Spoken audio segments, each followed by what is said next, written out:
الرحمن الرحیم الحمدللہ والصلاۃ والسلام علی رسول اللہ۔ السلام علیکم ورحمۃ اللہ وبرکاتہ۔ آپ سب کا استقبال ہے میرے چینل رسول اللہ کی باتوں میں۔ امید کرتی ہوں کہ آپ سب خیریت سے ہوں گے۔ خدا ہم تمام کو سلامت رکھے۔ آج ہم بات کریں گے حضرت ابراہیم علیہ السلام اور حضرت اسماعیل علیہ السلام کا عظیم الشان واقعہ۔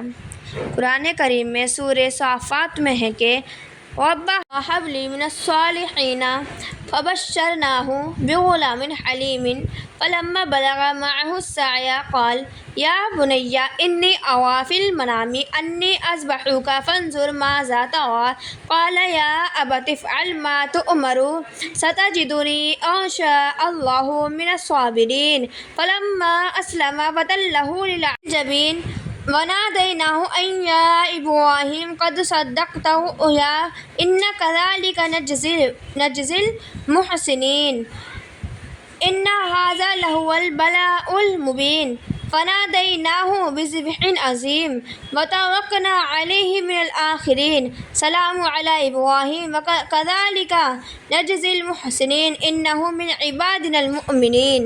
یہ ہے حضرت ابراہیم علیہ السلام نے دعا مانگی کہ اے میرے پروردگار مجھے ایک ایسا بیٹا دے دے جو نیک لوگوں میں سے ہو۔ چنانچہ ہم نے انہیں ایک بردبار لڑکی کی خوشخبری دی۔ پھر جب وہ لڑکا ابراہیم علیہ السلام کے ساتھ چلنے پھرنے کے قابل ہو گیا تو انہوں نے کہا بیٹے میں خواب میں دیکھتا ہوں کہ میں تمہیں ذبح کر رہا ہوں، اب سوچ کر بتاؤ تمہاری کیا رائے ہے؟ بیٹے نے کہا ابا جان آپ وہی کیجئے جس کا آپ کو حکم دیا جا رہا ہے، انشاءاللہ آپ مجھے صبر کرنے والوں میں سے پائیں گے۔ سبحان اللہ! چنانچہ کیا عجیب منظر تھا جب دونوں نے سر جھکا دیا اور باپ نے بیٹے کو پیشانی کے بل گرا دیا، اور ہم نے انہیں آواز دی کہ اے ابراہیم تم نے خواب سچا کر دکھایا، یقیناً ہم نیکی کرنے والوں کو اسی طرح بدلہ دیتے ہیں۔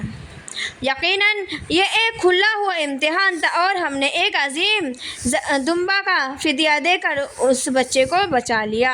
جو لوگ ان کے بعد آئے ان میں یہ روایت قائم رکھی کہ وہ یہ کہا کرتے کہ سلام ہو ابراہیم پر، ہم نیکی کرنے والوں کو اسی طرح بدلہ دیتے ہیں۔ یقیناً وہ ہمارے مومن بندوں میں سے تھے۔ اس بچے سے مراد اسماعیل علیہ السلام ہے، اور ابراہیم علیہ السلام نے اپنے بیٹے اسماعیل علیہ السلام کو خواب میں دیکھا کہ وہ اسماعیل علیہ السلام کو ذبح کر رہے ہیں۔ یہ خواب ضرور تھا لیکن انبیاء علیہ السلام کا خواب ان کے لیے وحی ہوتی ہے، اسی وجہ سے اسماعیل علیہ السلام نے اس خواب کو اللہ کا حکم قرار دیا اور تیار ہو گئے ذبح ہونے کے لیے۔ باپ بیٹے نے اللہ کا حکم مان کر اسماعیل علیہ السلام کی پیشانی کے بل لٹا دیا تاکہ چھری پھرتے وقت ان کی صورت دیکھ کر ارادہ نہ بدل دے۔ آج کا دور دیکھو، کوئی اللہ کی محبت کے لیے اپنے بیٹے کو قربان نہیں کر سکتا۔ اگر یہ حکم ہوتا تو کوئی ایسا نہ کرتا، لیکن یہ تو سچے نبی اور اللہ سے محبت کرنے والے نبی ہیں۔ یہ وہ باپ بیٹے ہیں جنہوں نے اللہ کے حکم سے اور اللہ کی محبت میں یہ قربانی بھی دینی چاہیے، لیکن اللہ رب العزت نے اپنے بندوں سے اتنی ہی محبت کرتے ہیں، وہ تو 70 ماؤں سے بھی زیادہ محبت کرتے ہیں، تو اللہ رب العزت نے بھی اس حکم کو امتحان میں بدل دیا۔ جب باپ بیٹے دونوں اللہ رب العزت کے حکم کو پورا کرنے گئے تو اللہ رب العزت نے اپنے قدرت کا کرشمہ دکھایا۔ چھری حضرت اسماعیل علیہ السلام کی گردن کے بجائے ایک مینڈے پر چلی، جس کو اللہ رب العزت نے اپنی قدرت سے بھیج دیا، اور اسماعیل علیہ السلام زندہ اور سلامت رہے۔ لیکن یہ بات دیکھیں کہ انبیاء علیہ السلام کے علاوہ کسی کا بھی خواب دلیل اور محبت نہیں بن سکتا کہ اس کے مطابق عمل کرنا ضروری ہو۔ تو معلوم ہوا کہ قربانی کا عمل پہلے سے ہی چلتا آ رہا ہے۔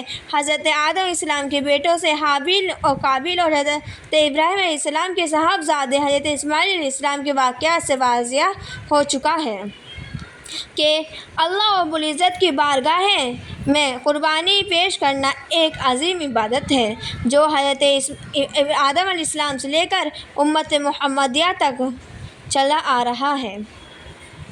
ہر ملت میں موجود ہے یہی، جس کا جیسا چاہے وہ قربانی کریں، جیسا کہ قرآن کریم میں ہے۔ سورہ حج کی آیت نمبر 34 میں فرمایا ہے وَلِكُلِّ أُمَّةٍ مَنسَكًا لِيَذْكُرُوا اسْمَ اللَّهِ عَلَىٰ مَا رَزَقَهُم مِّن بَهِيمَةِ الانعام۔ ترجمہ یہ ہے کہ اور ہم نے ہر امت کے لیے قربانی اس غرض کے لیے مقرر کی ہے کہ وہ مویشیوں پر اللہ کے نام لیں جو اللہ نے انہیں عطا فرمائے ہیں۔